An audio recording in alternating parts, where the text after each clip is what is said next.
IND special में आपका स्वागत है। मैं हूं मनोज सैनी। है तैयार हम। मुख्यमंत्री शिवराज सिंह चौहान ने साफ कर दिया कि पूरी तरह मध्य प्रदेश सरकार तैयार है और किसी भी स्थिति में निपटने के लिए हम पीछे नहीं रहेंगे।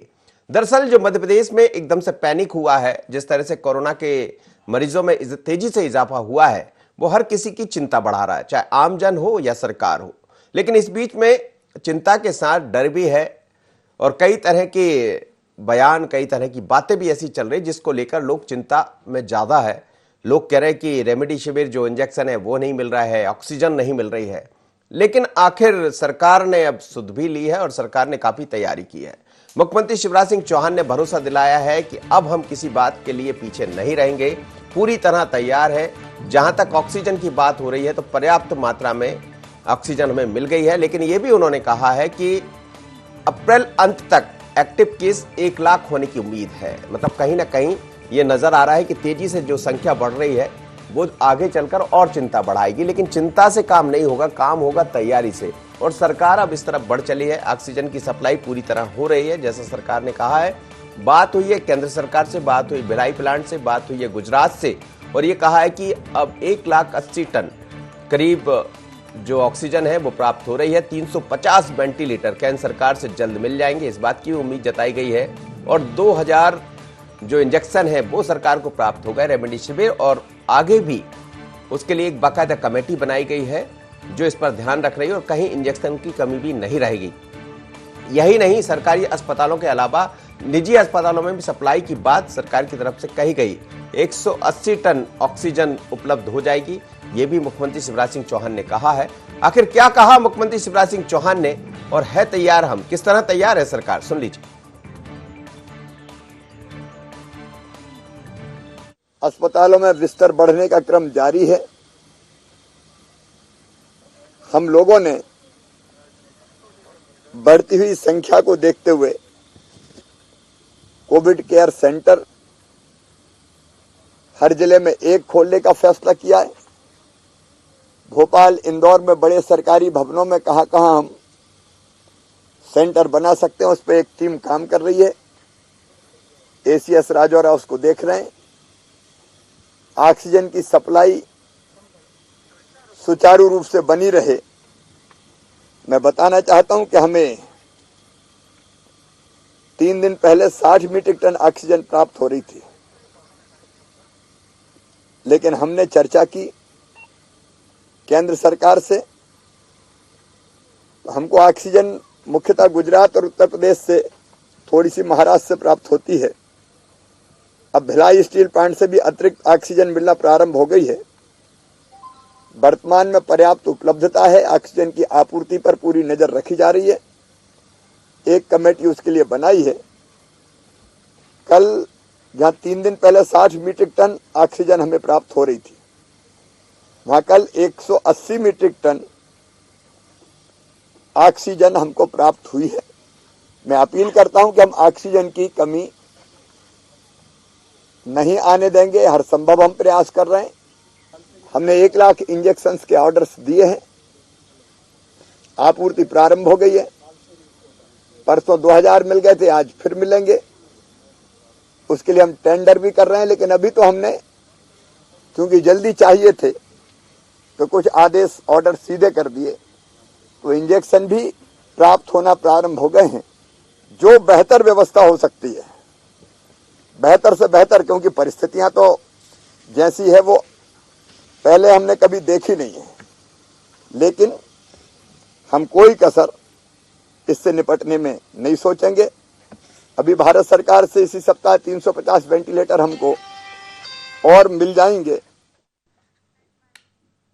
चलिए, तो मुख्यमंत्री शिवराज सिंह चौहान कह रहे थे कि अब कहीं कोई कमी नहीं है और इस बात के लगातार प्रयास किए जा रहे हैं कि 180 टन ऑक्सीजन है पर्याप्त मात्रा में सरकार के पास, अलग अलग अस्पतालों में। लेकिन पैनिक ना करें। मतलब ये कई बार ये होता है कि हम भंडारण के चक्कर में उलझ जाते हैं कि ऐसा ना हो, ना मिले तो भंडारण कर ले। तो इस चीज से बचें और सामने जो लोग हैं, जो परेशान हैं, जिनको जरूरत है ऑक्सीजन की, उसके लिए इस्तेमाल करें। दूसरी बात उन्होंने ये भी कही है कि 350 वेंटिलेटर केंद्र सरकार से इस सप्ताह के भीतर हमें मिल जाएंगे, यानी कहीं कोई कमी नहीं है। तो पैनिक होने की जरूरत नहीं है, पर सरकार की तरफ से पूरे प्रयास किए जा रहे हैं। ये जरूर है कि अचानक जिस तेजी से संक्रमण बढ़ा है वो चिंता बढ़ा रहा है और लोगों के अंदर कहीं डर भी है, पर डरने की जरूरत नहीं है, लड़ने की जरूरत है। मेरे साथ इस वक्त आकाश जुड़ रहे हैं, हमारे ब्यूरो चीफ। आकाश से बात कर लेते हैं, साथ ही भरत रहेंगे इंदौर से, उनसे भी बात करेंगे। आकाश, क्या कहेंगे आप?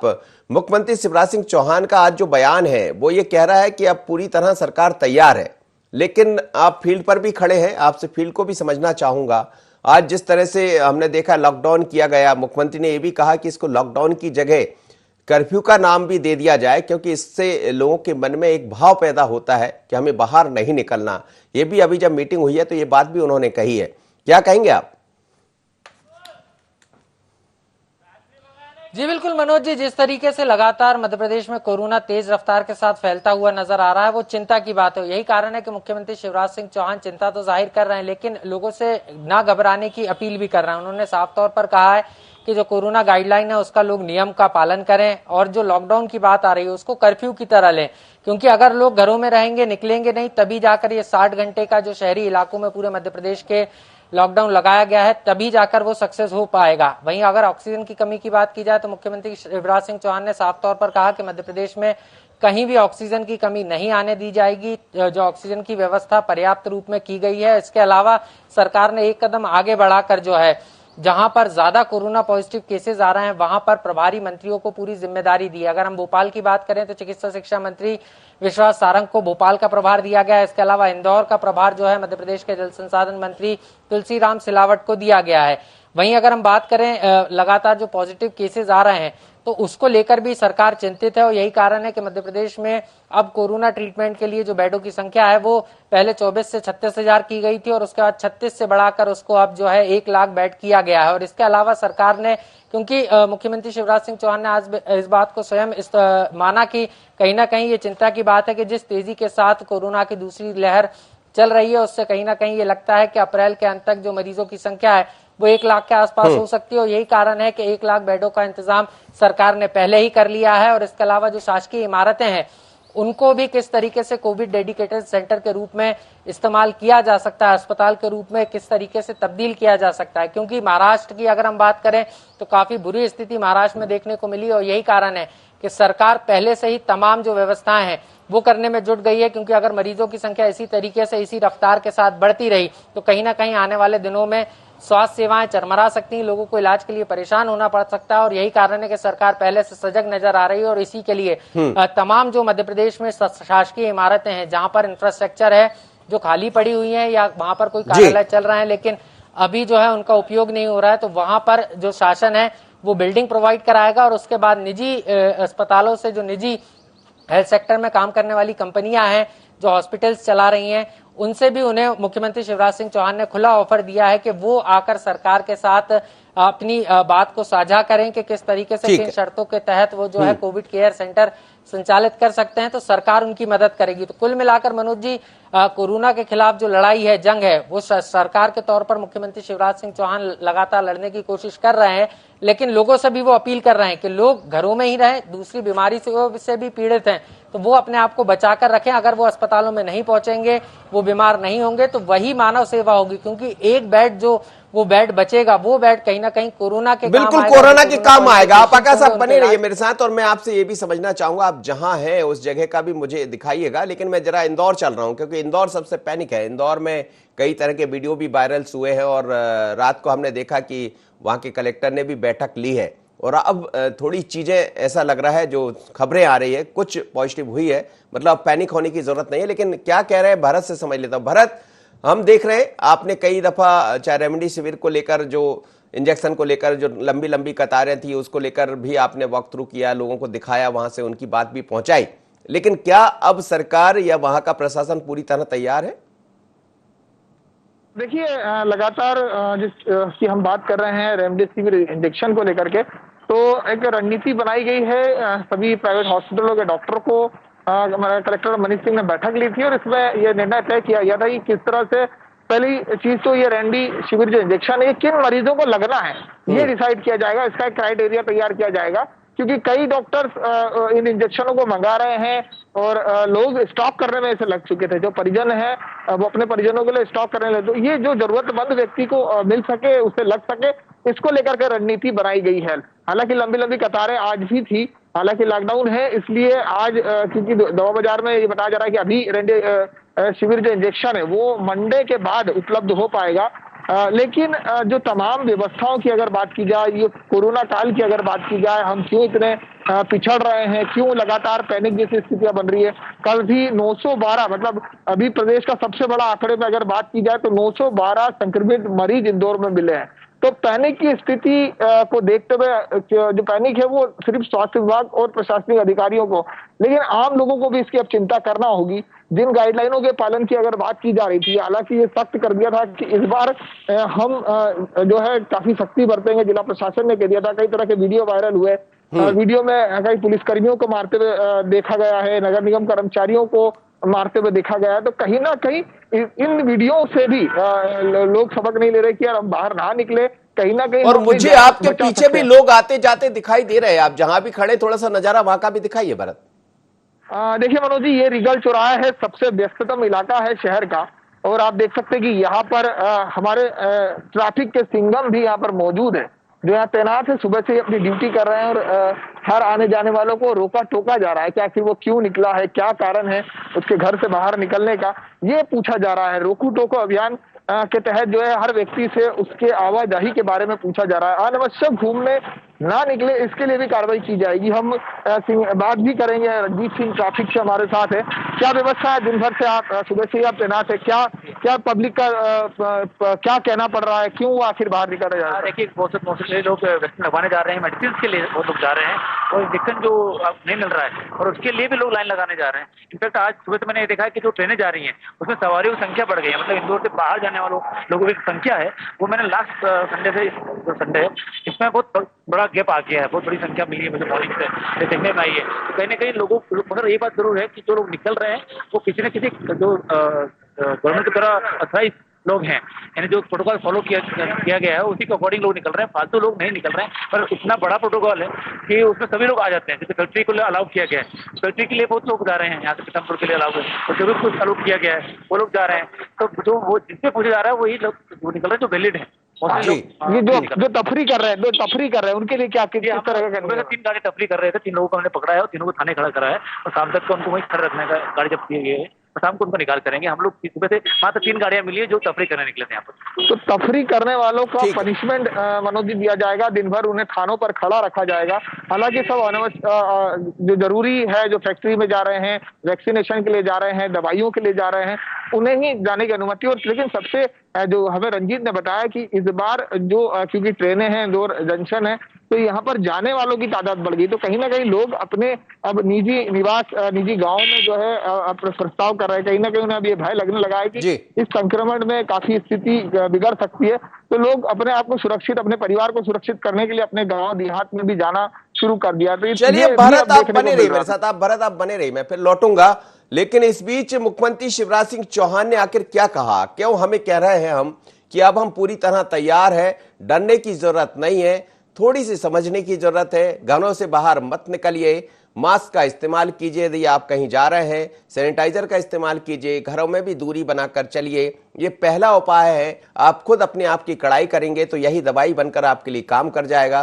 तो आप संभलिए, समझिए। लेकिन जहां तक ऑक्सीजन का सवाल है, ऑक्सीजन पर्याप्त मात्रा में जैसा मुख्यमंत्री जी का दावा है, या फिर बात करें जो रेमडेसिविर की, जिस इंजेक्शन को लेकर इस समय मारामारी मची है, वो भी सरकार कह रही है कि 2 दिन में पूरी व्यवस्थाएं हो जाएगी। 2000 उनके पास पहुंच चुके हैं। क्या कहा मुख्यमंत्री शिवराज सिंह चौहान ने, सुन लीजिए, फिर हम आकाश के पास चलते हैं।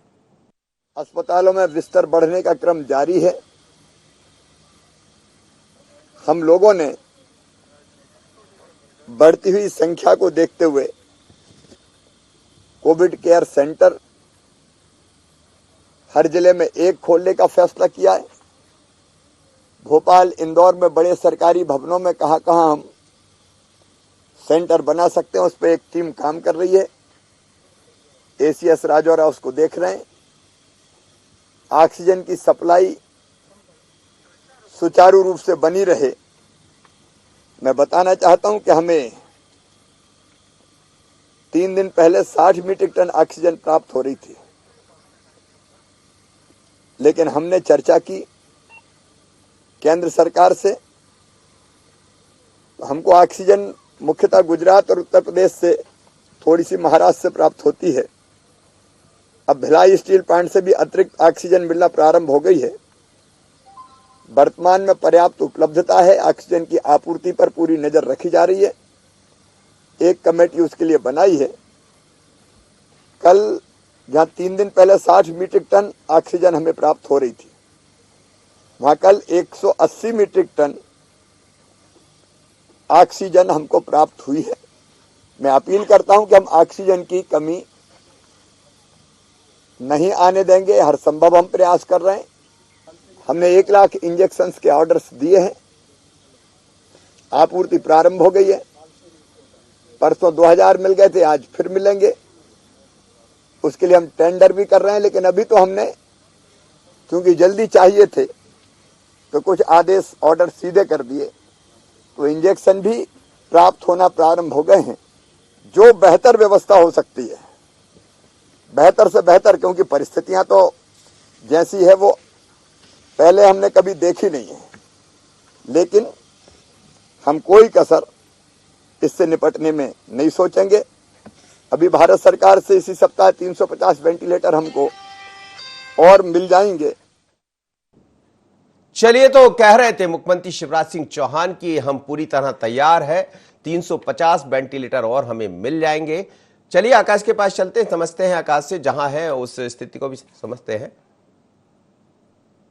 आकाश, मुझे सुन पा रहे हैं आप? चलिए भरत, आप जुड़े हैं? जी मनोज जी। जी आकाश, मैं समझना चाहूंगा आप कहां हैं इस वक्त मौजूद, और वो जगह भी दिखाइएगा, और आप यदि किसी से बात कर पाए तो करिए कि क्या पूरी तरह सरकार जो कह रही वो तैयार है और अब कोई ऐसे पैनिक की स्थिति नहीं है। जी बिल्कुल मनोज जी, इस समय हम जेपी हॉस्पिटल में मौजूद हैं, और अगर यहाँ की हम बात करें तो यहाँ पर जो लगातार जिस तरीके से जेपी अस्पताल जिला चिकित्सालय है, और यहाँ पर ही जो है कोरोना की जांच के लिए फीवर क्लिनिक बनाया गया है। और रोजाना हमने देखा है कि बड़ी तादाद में भोपाल के जेपी अस्पताल में फीवर क्लिनिक में लोग जो हैं टेस्ट कराने के लिए पहुंचते हैं, और आज भी कुछ इसी तरीके की स्थिति यहाँ पर नजर आ रही है। आप सामने मेरी तरफ देखेंगे तो ये फीवर क्लिनिक बना हुआ है, और जो लोग हैं वो यहाँ पर आपको खड़े नजर आएंगे कि अपनी जो जांच कराने के लिए यहाँ पर पहुंचे हैं, जो कोरोना संदिग्ध भी हैं। और ये जो कतार है वो इसी तरह यहाँ पर शाम तक बनी रहती है, क्योंकि 2 शिफ्टों में, पहले यहाँ पर 1 शिफ्ट में जो है कोरोना की जांच की जा रही थी, 5 बजे तक की सुविधा थी, लेकिन अब इसको जो है 2 शिफ्टों में किया गया है। रात में 8 बजे तक यहाँ पर कोरोना की जांच की जाती है मनोज जी। और मेरे पीछे आप जो लाइन देख रहे हैं, इससे ही अंदाजा लगाया जा सकता है कि लोगों को सर्दी जुकाम खांसी होने पर लोग जो है थोड़े से घबराते हैं। चलिए, सर्दी खांसी का जो बड़ा मसला चल रहा है, आकाश, हमारे साथ इस वक्त डॉक्टर लोकेंद्र दवे जुड़ गए हैं, उन्हीं से बात कर लेते हैं क्योंकि वो इसी के जानकार हैं, डॉक्टर हैं। तो आकाश आप बने रहिएगा, मैं लौटूंगा आप पास। लेकिन डॉक्टर साहब आपका स्वागत है। क्या कहेंगे, इन दिनों बड़ी लोग परेशान भी है, कहीं ना कहीं लोगों के मन में भ्रांतियां भी चल रही है, क्या कहना चाहेंगे लोगों से? कुछ लोग कहते हैं ऑक्सीजन की कमी है, रेमडेसिविर जो इंजेक्शन है उसको लेकर सवाल खड़े हो रहे हैं। सरकार ने कहा है कि अब पर्याप्त व्यवस्थाएं हैं, लेकिन क्या समझने की जरूरत है खासकर उन लोगों को जो पैनिक हो रहे हैं, जो डर रहे हैं? देखिए, लगभग 1 साल हो गया है कोविड-19 की बीमारी से विश्व को जूझते हुए, और डॉक्टरों के नॉलेज में भी इजाफा हुआ है। पिछले 1 साल में अनुभव हुआ है काफी हमको। तो मेरा ये कहना है कि उन अनुभवों के आधार पर जो गाइडलाइंस बनी है, गाइडलाइंस के अनुसार अगर हम हर व्यक्ति को ट्रीटमेंट उपलब्ध कराएंगे बिना आपाधापी किए, तो मुझे लगता है हम सब मरीजों के साथ पूर्ण न्याय कर पाएंगे, और किसी की भी जान जो है वो इलाज के अभाव में नहीं जाएगी। व्यवस्थाओं के साथ, व्यवस्थाओं को समझते हुए, डॉक्टरों को विश्वास करते हुए हम अपना इलाज कराएं। डॉक्टर्स के जो इंस्ट्रक्शंस हैं उनको प्रॉपर फॉलो करें, कोऑपरेट करें, क्योंकि व्यवस्थाओं में डॉक्टर्स की संख्या सीमित है, अस्पतालों की संख्या सीमित है, बेड्स की संख्या सीमित है। मरीजों की संख्या बढ़ने के साथ उनको हम कैसे मैनेज करेंगे, इसमें समाज का भी सहयोग चाहिए। और ये एक बड़ी विकट स्थिति है जिसमें हर वर्ग को अपनी जिम्मेदारी निभाना होगा, तभी हम इस संकट से बाहर आ पाएंगे।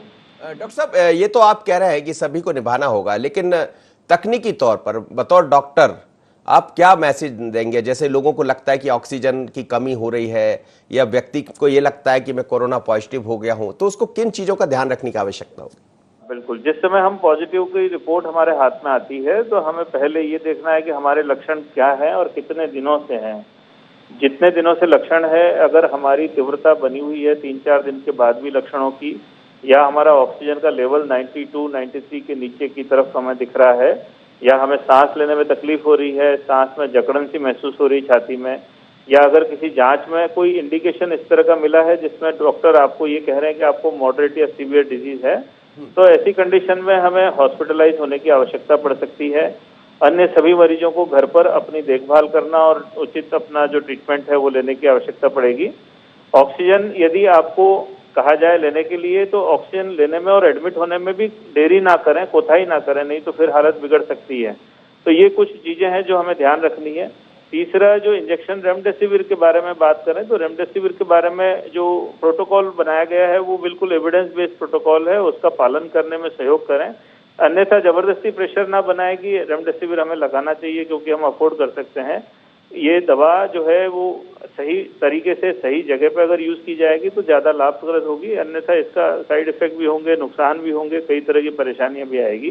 तो इन सब चीजों का सबको ध्यान रखना है हमको। एक मेरा अंतिम सवाल आपसे था कि अस्पतालों का जो जिक्र हो रहा है, कई जगह अस्पतालों में इन दिनों जगह नहीं है, चूंकि काफी मात्रा में मरीजों की संख्या में इजाफा हुआ है और लोग परेशान भी है, लेकिन जो घर में रह रहे हैं, जो घर में अपने आप को क्वारंटाइन किए हैं और उनकी यदि सांस लेने में दिक्कत होती है तो क्या घर में रहकर भी बिना ऑक्सीजन के कुछ बचा जा सकता है? देखिए, हमें एक तो पेट के बल लेटने की आदत अभी रखनी चाहिए। कोविड-19 के संक्रमित व्यक्तियों को अगर पेट के बल लेटते हैं तो सांस में थोड़ा आराम लगता है। अपने ऑक्सीजन सैचुरेशन की, पल्स रेट की और टेम्परेचर की मॉनिटरिंग लगातार कम से कम 4-4 घंटे के अंतराल पे जरूर करनी चाहिए।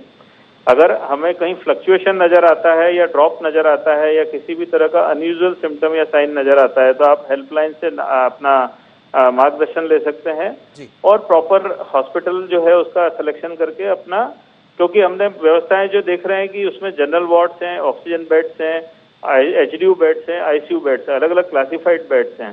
तो हमारी जरूरत कहाँ किस तरह की है उसका निर्धारण डॉक्टर आपका चिकित्सकीय परीक्षण करके ही कर पाएगा।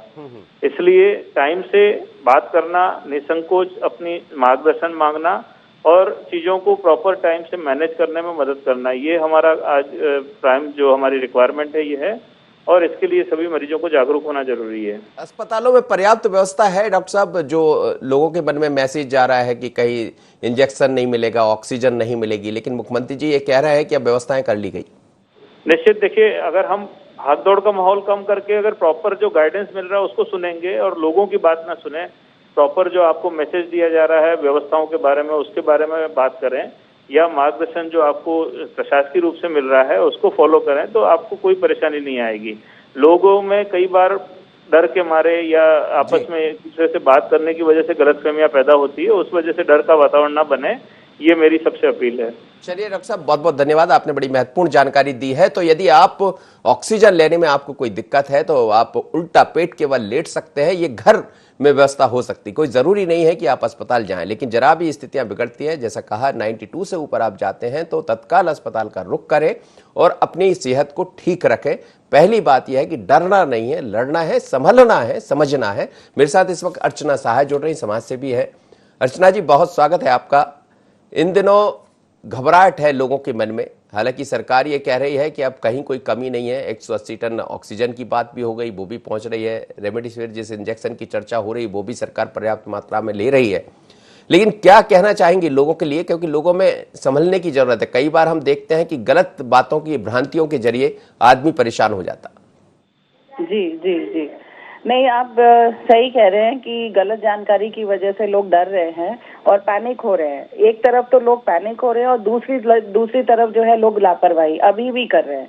अभी भी आप मार्केट में जाए या कहीं पर भी जाए तो वो मास्क नहीं लगा रहे हैं और सैनिटाइजर वगैरह का यूज करते हैं या नहीं करते हैं ये तो कहना बड़ा मुश्किल है। लेकिन जहाँ तक मास्क लगाने की बात है अभी भी वो कोताही बरत रहे हैं, लोग केयरफुल नहीं रह रहे। दूसरा, भीड़ भाड़ में जाने से अपने आप को बचाने में भी लोग पीछे नहीं हट रहे हैं। भीड़ है तो भी जा रहे हैं। अब जैसे कल ही 6 बजे का लॉकडाउन था तो जरूरत थी कि सब लोग थोड़ा टाइम से जल्दी निकल जाते, क्योंकि अमूमन ऑफिस लगभग 5 बजे बंद कर दिए गए थे। लेकिन उसके बावजूद भी लोग इधर घूम रहे हैं, कहीं पान की दुकान में खड़े हो रहे हैं, कहीं यहाँ खड़े हो रहे हैं, कहीं वहाँ खड़े हो रहे हैं। सब्जी की दुकान में भी लोग इतनी भीड़ लगा रहे हैं, जो कि इतना अभी पैनिक है नहीं।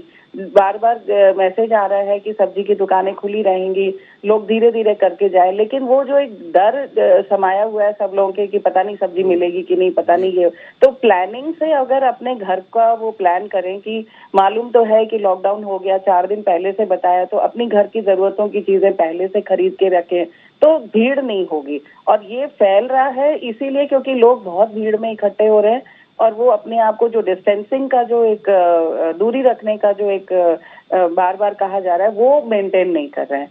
और मुझे लग रहा है कि इस वजह से क्या है कि अभी भी मैं देखती हूँ जो यंग लड़के लड़कियां हैं या लड़के हैं मोटरसाइकिल में बगैर मास्क के घूम रहे हैं, पुलिस कितना एक एक के पीछे भागेगी। स्वयं खुद अपने आप क्यों नहीं लोग समझ रहे हैं कि ये कितना इंपॉर्टेंट है। चलिए मैम, बहुत बहुत धन्यवाद, आप मेरे साथ जुड़े। लेकिन हम सभी लोगों से आग्रह करना चाहते, कहना चाहते हैं कि आप इसमें कुछ ऐसा मत समझिए। एक वो व्यक्ति होता है जो बॉर्डर पर खड़ा है, सेना है, देश की रक्षा करता है। आप भी देश की रक्षा कर सकते हैं, आप भी प्रदेश की, अपने घर की रक्षा कर सकते हैं, बशर्ते कि जो नियम आपको बताया जा रहा है, मास्क लगाइए, अनावश्यक क्यों निकलना, थोड़े दिन रुक जाइए। पैनिक हो जाते कि घर में सब्जी नहीं है, लंबी लंबी लाइन है, कतारें लगाकर। सबको पता था कि 60 घंटे का कर्फ्यू लगने वाला, 60 घंटे का लॉकडाउन होने वाला है, तो 60 घंटे में कितनी सब्जी आप खाएंगे? ऐसा नहीं है कि लंबा कोई लॉकडाउन हो जाएगा या कर्फ्यू लग जाएगा, पहले जैसा ऐसी स्थिति नहीं है। सरकार का भी यही दावा, जरूरत पड़ेगी तो धीरे धीरे कर कभी 60 घंटे, कभी 50 घंटे ऐसा कर्फ्यू लगाया जा सकता है, ऐसा रोक लगाई जा सकती है। लेकिन संभलने की जरूरत है। और पूरी तरह सरकार का ऐसा दावा है कि जो भी हो रहा है वो अलग मुद्दा था, लेकिन अब सरकार पूरी तरह तैयार है। 180 टन ऑक्सीजन है, रेमडेसिविर जिस इंजेक्शन का जिक्र कर रहा है वो पर्याप्त मात्रा में है। धीरे धीरे कर प्राइवेट अस्पतालों को भी सरकार देने की तैयारी में है। दूसरी बात यह है कि बाकी जो भी अस्पतालों की जरूरत पड़ेगी उनको भी टेक ओवर सरकार कर रही है। यानी अब कहीं पैनिक होने की जरूरत नहीं, थोड़ा सा धैर्य रखिए, आपको इलाज भी मिलेगा, उपचार भी मिलेगा, क्योंकि अब हम तैयार हैं। इतना ही, मुझे दीजिए इजाजत, बने रहिए।